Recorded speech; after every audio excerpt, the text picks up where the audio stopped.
ভেন্ডি আর আলুর এই রেসিপিটা একবার অন্তত করে খেয়ে দেখুন, দারুণ লাগবে। নমস্কার বন্ধুরা, মিঠুর কুকিং চ্যানেলে আপনাদেরকে আবারও স্বাগত। আজকে যে ভেন্ডি আর আলুর একটা রেসিপি নিয়ে চলুন দেখে নিই আমরা কি করে করেছি। ভেন্ডিগুলো ভালো করে ধুয়ে নিয়ে হাফ করে কেটে নিয়েছি, দেখে নিতে হবে পোকা আছে কিনা। আর মিডিয়াম সাইজের একটা আলু লম্বা লম্বা করে কেটে নিয়েছি। নিয়ে কড়াইটা গ্যাসে বসিয়ে দিয়ে যেই গরম হয়ে গেছে তখন কিন্তু গ্যাসটা লো টু মিডিয়ামে করে 2 চামচ মতো বেসন দিয়ে খুব ভালো করে নাড়াচাড়া করে একটু ভাজা ভাজা করে নেব। একদম খালি কড়াইতেই কিন্তু এই বেসনটা ভেজে নিতে হবে, আর এমনভাবে ভাজতে হবে যাতে একদম পুড়েও না যায়, কালার চেঞ্জ না হয়ে যায়। ঠিক এরকমভাবে 30 সেকেন্ড মতন ভেজে নেওয়ার পর এর মধ্যে দিয়ে দেবো ছোটো চামচের 1 চামচ লঙ্কার গুঁড়ো দিয়ে সেটাও কিন্তু খুব ভালো করে মিশিয়ে নিতে হবে। তো ততক্ষণই ভাজবো যতক্ষণ না পর্যন্ত একটা সুন্দর স্মেল আসে, ততক্ষণ কিন্তু ভাজতে হবে। এবার এই লঙ্কার গুঁড়োটা মিশিয়ে দিয়ে সমস্ত এই দুটো উপকরণ মানে বেসন আর লঙ্কার গুঁড়োটা ভালো করে মিশিয়ে নিলেই কিন্তু ভাজাটা হয়েই যাবে। আর পুরো রান্নাটাই কিন্তু আমি লো টু মিডিয়ামেই রাখবো, গ্যাসটা হাই হিটে কখনোই দেব না। একটু সময় লাগবে ঠিকই, কিন্তু দুর্দান্ত হয় খেতে। পুরো বেসনটা ভাজা হয়ে গেছে, নামিয়ে রেখে কড়াইটা পরিষ্কার করে আবার বসিয়ে দিয়েছি। দিয়ে বড় চামচের 2 চামচ মতো সর্ষের তেল দিয়ে ভালো করে গরম করে নিয়েছি। নেওয়ার পরে এরপর আমি ওর মধ্যে ভেন্ডিগুলো দিয়ে দেব। দিয়ে ভেন্ডিগুলো কিন্তু একটু নাড়াচাড়া করে মানে সাঁতলে নিতে হবে, খুব বেশি ভাজাও করা যাবে না, আবার মানে যাতে কালারটা চেঞ্জ না হয়। আবার যে একেবারে দিয়েই নামিয়ে দেবো তা না, কিছুক্ষণ ধরে নাড়াচাড়া করে নিয়ে জাস্ট ভাজার মতো মানে একটু সাঁতলে নিয়ে এরপরে কিন্তু আমি ভেন্ডিগুলো তুলে একটা বাটিতে রেখে দেবো। এদিকে বেসনটাও আমি বাটিতে তুলে রেখে দিয়েছি আর ভেন্ডিটাও তুলে রেখে দেব। ওই কড়াইয়ের মধ্যে বড় চামচের 2 থেকে 3 চামচ আবারও তেল দিয়ে দেবো, কারণ ভেন্ডি কিন্তু যেটুকু তেলে আমি ভেজেছি ভেন্ডিতে পুরোটাই ওই তেলটাকে টেনে নিয়েছে দেখুন। এবারে ওই কড়াইয়ের মধ্যে আমি 2 থেকে 3 চামচ মতন তেল দিয়ে দেবো, সর্ষের তেল দিয়ে দিয়েছি।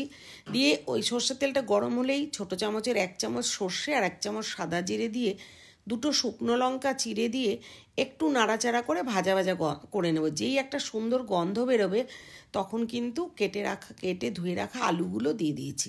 দিয়ে আলুগুলো একটু নাড়াচাড়া করে নিয়ে ওর মধ্যে দিয়ে দেবো লবণ। আমি যে লবণটা দিয়েছি সেটা কিন্তু জাস্ট প্রথমে একটু দিয়েছি, পরে আবার আরেকটু দিতে হবে। টেস্ট করে নিই, তারপরে মানে চেক করে নিই। এরপর ঢাকা দিয়ে দেবো, দিয়ে মিনিট খানেক মতন একটু রেখে দিয়ে তারপর ঢাকা তুলে আবারও নাড়াচাড়া করে এর মধ্যে দিয়ে দেবো 2টো কাঁচা লঙ্কা চিড়ে আর 1 ইঞ্চি মতন আদা গ্রেট করে নিয়ে। দিয়ে আদাটা আরও তেলের মধ্যে আরও কিছুক্ষণ নাড়াচাড়া করে জাস্ট কাঁচা গন্ধটা যাবে, এই সময় দিয়ে দেবো 1/2 চামচ মতন হলুদ আর 1 চামচ ধনে গুঁড়ো, 1 চামচ জ্যাগেরি পাউডার। এই দুটোই কিন্তু মানে টিস্পুন করেই দিয়েছি, 1 টিস্পুন জ্যাগেরি পাউডার, 1 টিস্পুন দিয়েছি ধনে গুঁড়ো। এরপর একটু মিশিয়ে নিয়ে মশলাগুলো তারপরে ভেন্ডিটা দিয়ে দিয়েছি, ভেজে রাখা ভেন্ডিটা দিয়ে দিলাম।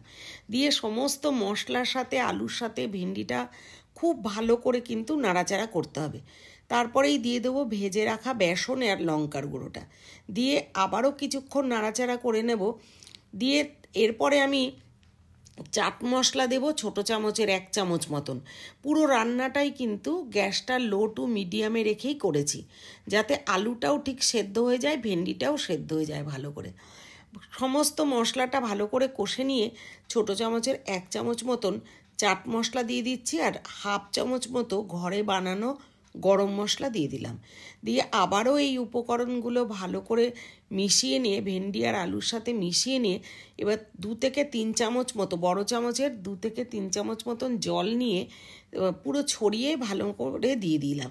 দিয়ে সমস্ত কিছু মশলা প্লাস এই ভেন্ডি আলুটা জলের সাথে একটু ভালো করে মিশিয়ে নিয়ে ঢাকা দিয়ে আরও মিনিট খানেক হতে দেব।